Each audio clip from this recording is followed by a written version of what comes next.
It's time for On the Farm in Alabama, bringing farmers and agribusiness the latest news from Alabama Extension and the Auburn University College of Agriculture. Now here's your host, Alabama Extension Regional Agent, Eddie McGriff.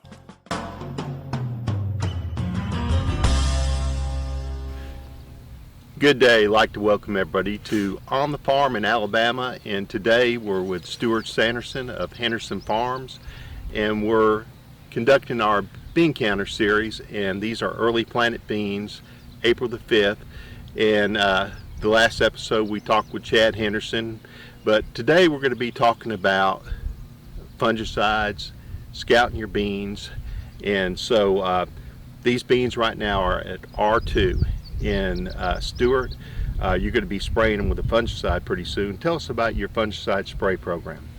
Well, I mean, we started several years back, you know, with you, Eddie, and even on our own doing a lot of fungicide, you know, experiments and looking at different application rates and stuff on our farm. And, you know, probably it's still a new thing relatively when you start talking about fungicide on beans. You know, we really didn't get into it a whole lot until we had the fear of rust back several years ago, and I mean that really made us better bean farmers, because we started taking better care of the plants because we were kind of forced into going across it with something, and we saw, you know, the immediate results of it. So for several years now we've used Headline. It's a great product.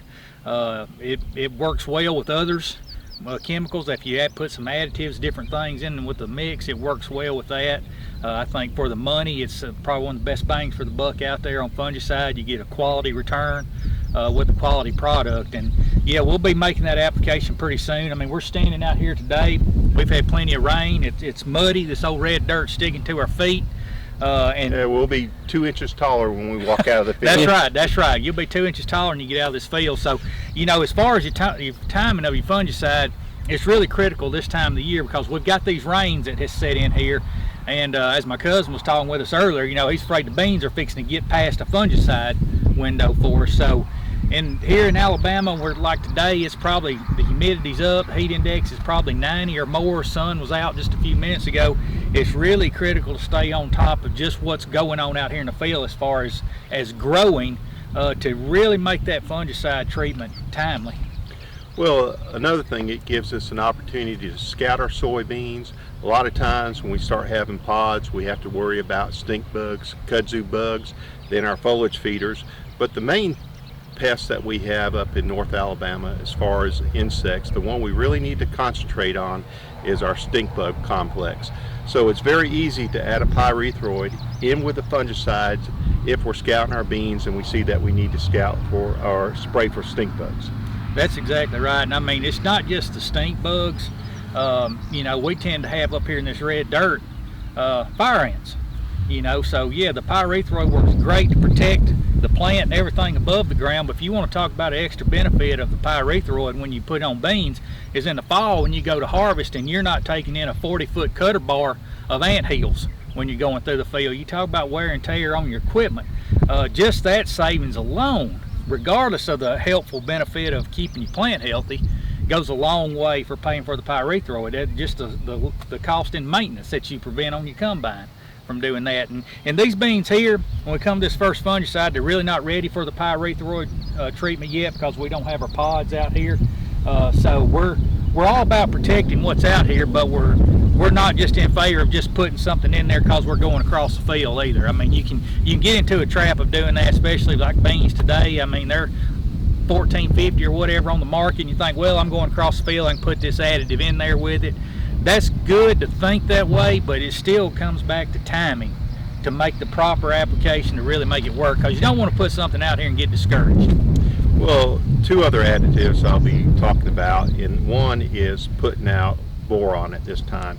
And we look at putting out a quart of 10% boron or putting out a pound and a quarter of a soluble product. So that gives us something that is needed in the plant, and it's just insurance. That's right. I mean, we put boron across our soybeans, across our corn, we put it across our wheat. And of course, different stages. We like to put it out there, pod fill or pod development or something like that. Same thing in wheat. We just see the benefits. It's just a good product, and it carries well with other tank mix solutions. So it is one of those products that I highly recommend, if you're not putting boron in when you're going across your field here of soybeans or corn or wheat with application, I highly recommend you doing that. I can't directly tie it to our test weights and stuff, but since we've been using the boron, we've actually seen test weights in our final grain count elevated across all 3 crops, and I think that's just one of the benefits of doing it. Well, one thing that boron is important and that is pollination in fruit sets. So having a plant that has adequate boron is critical. The other thing I want to talk about is something that we don't use much in North Alabama, and that is a insect growth regulator called Dimilin. Now in South Alabama, where they traditionally have a problem with velvet bean caterpillars, that's something that they routinely make a spray on. But last year we had velvet bean caterpillars come in here and they literally stripped some soybeans. And so for a couple dollars per acre, you can put out 2 ounces of Dimilin and get season-long protection of the foliage that actually gets the boron on. Not only will you control velvet bean caterpillars, but you'll also control green clover worms, and you'll get some suppression on the loopers. So this is a product that we have good bean prices, we've got rainfall, we've got a good opportunity to make good yields. Let's protect that yield, and it's an environmentally friendly product because it's only going to affect certain targeted insect pests. That's right. Yeah, you want to limit your pod suckers and biters and stuff. Anything that's going to take away from this crop, you want to limit that. And you know, thankfully right now with where the prices are and the weather conditions, the economics provide us a little bit better opportunity this year to not just make a better crop, but for the science and research part of it going forward. These are the type years that you can really afford to focus on a more progressive management system from start to finish. So far we talked about a fungicide, potentially a pyrethroid if you have stink bugs or kudzu bugs. We talked about boron, and then we've also talked about Dimilin. That is 4 products that we know will mix.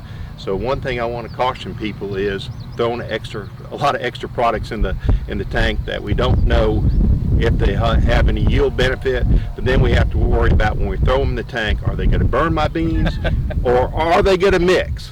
That's right. So, you know, I don't recommend going and spraying your whole crop. Again, we do research on our farm. You got to do your own research on your farm. Scale it to your operation. This is a 25-acre plot right here that we can throw a lot of stuff out, and so that's what you do. You know, you start small. You go out there. You treat it and you look at it and then you observe.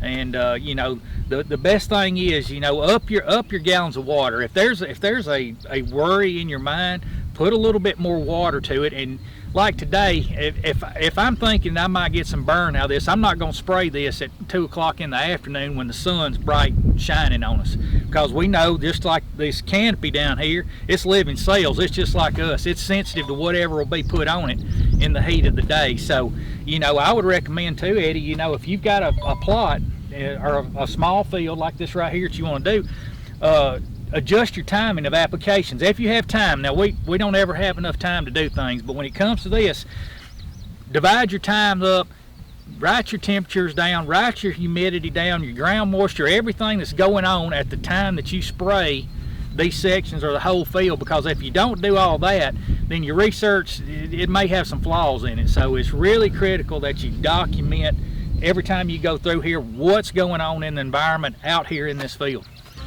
All right, we want to thank Stuart for being with us today on the farm in Alabama in our Bean Counter series, and thank everybody for tuning in.